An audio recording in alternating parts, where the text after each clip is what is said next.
I want to introduce Nancy Mays, who's been with us, lo and behold, a little over 10 months and is doing great work trying to go ahead and deal with our logo activities and general communication. So please give Nancy a nice warm welcome.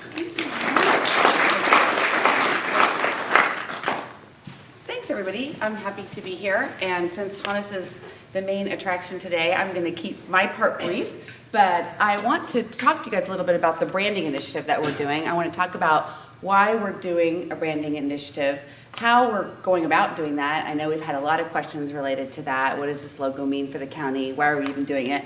And then also, most importantly, what it means for you as employees and what it means for the residents.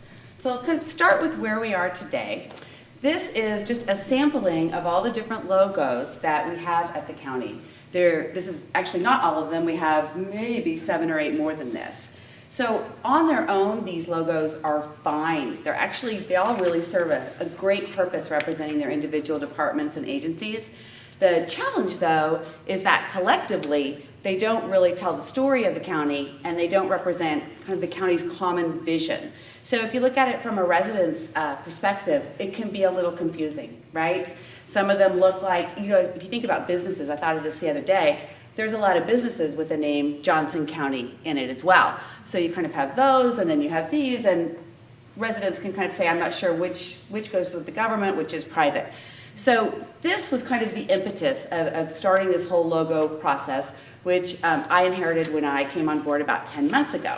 So this is where we are. The main kind of challenge with that, as I'd mentioned, is that we don't have kind of that common vision that we can share with residents. So if you think about logos like Apple or McDonald's or Nike, those have a very visual representation of what that brand's about, right? If you see the golden arches, you think McDonald's. You see the Apple, you know what you're going to expect. Same with that kind of Nike swoosh. Well, what that means for a consumer is they know exactly what to expect. So what we want to give residents is, here's what you can expect from our great county services. So if you think about what our common vision is to serve residents in the best way that we can, right? To give them the best services, whether that's mental health or facilities or wastewater. We want to be the best in the area. So we kind of want to have that seal of approval. So residents buying a service, they can look at that and say, okay, that means it's coming from Johnson County, Kansas, and now I know exactly what to expect. So that's the common vision. We begin to represent consistently, which you saw in the previous slide we're not doing right now, and then that begins to build a very strong county brand. So it's probably no surprise where we are, but there it is in the bottom right-hand corner, and here it is big and bold. So how many of you all have seen it so far in action in your department? Some of you guys have? Okay. Well, we're starting to kind of roll it out slowly.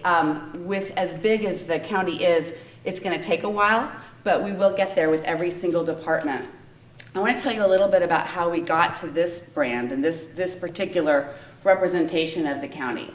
We basically started by getting resident input. What does the county mean for you? What does it mean to live in Johnson County? What's it mean to work here? We asked employees as well. And we kind of took all of that research and tried to come up with a visual representation of what Johnson County was all about.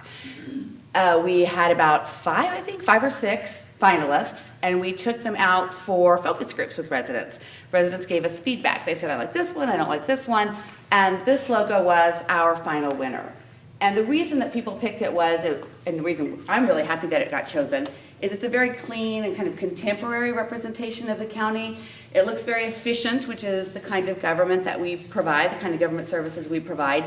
And it also has that sunflower, which is kind of a nod to our legacy, right? A lot, as you saw before, tons of the other logos have some version or another of a sunflower. So now we can keep consistent with that. So I'm really excited that this is going to be our new county logo.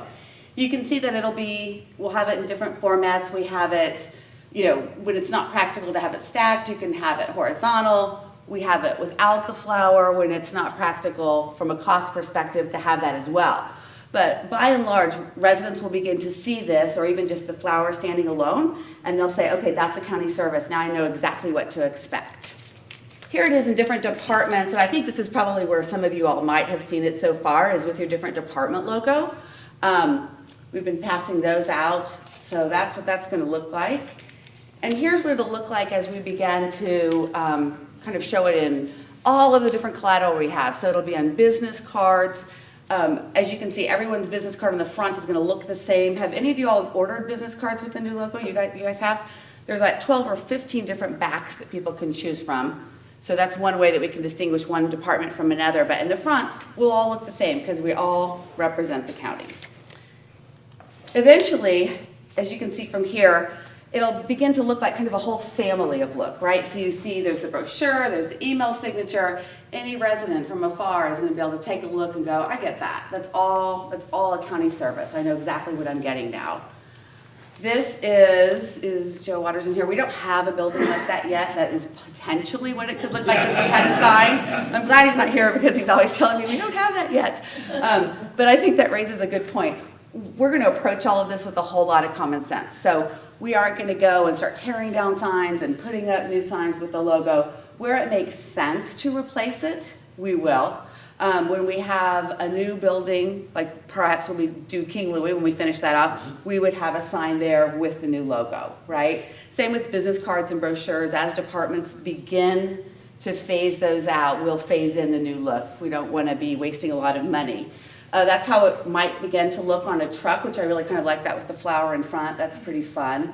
And that's what it could look like possibly on a building as we begin to move forward. So the next thing I want to talk about a little bit is our website. So we kind of have the look and feel down. So you can see how all of the elements around the county are going to begin to kind of look the same.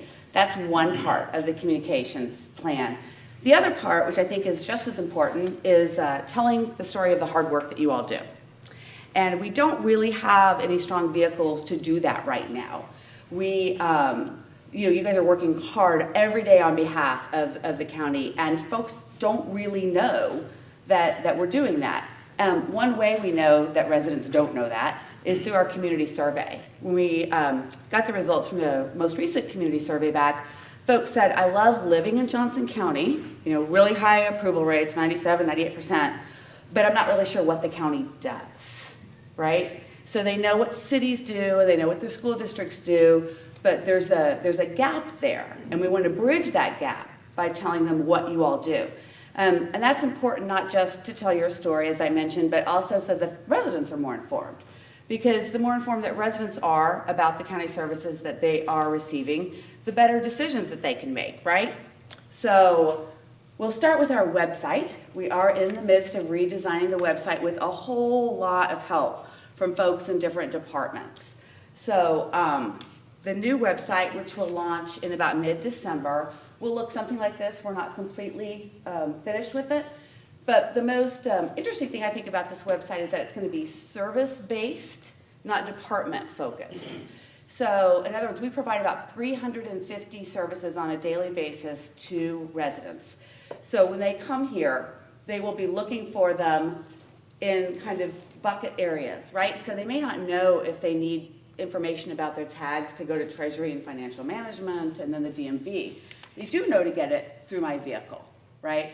The same for home records. And the way we began to organize this was by getting resident input. So we kind of basically put them in a room and said, with the old website, and said, and the new, and said, how would you go about looking for information, right? What makes sense to you? And rather than go to departments first, they began to bucket it in places like that. So again, this will put kind of the focus on the services that you provide, and that's what we want to be doing.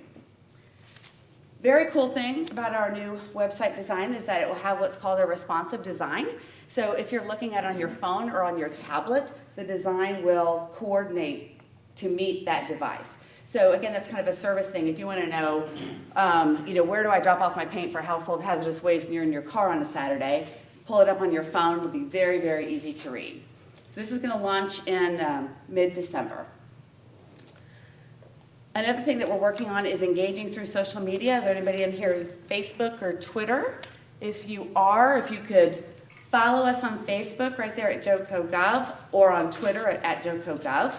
We are working hard to engage residents in conversations. And so every week so far, since we've been starting these conversations, we've had more followers and more folks talking with us, and that's exactly what we want.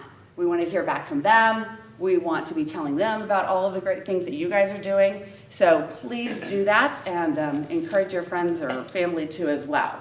Today, in fact, Andy took a ride on the Joe this morning and went downtown on it and was doing a live tweet and talking with folks who ride the bus on a regular basis. And so that was kind of fun because other people who follow us on Twitter got to experience that ride with him. And that's the kind of thing we want to keep doing. What's next after all of that is that we are in the midst of building an in-home publication. So if anybody get like a city newsletter, I live in Lenexa, we get the Town Talk. Shawnee Mission School District, we get Inside Shawnee Mission. So through those vehicles, I'm kept pretty much, I knew that last Saturday was big trash day in Lenexa and took advantage of that.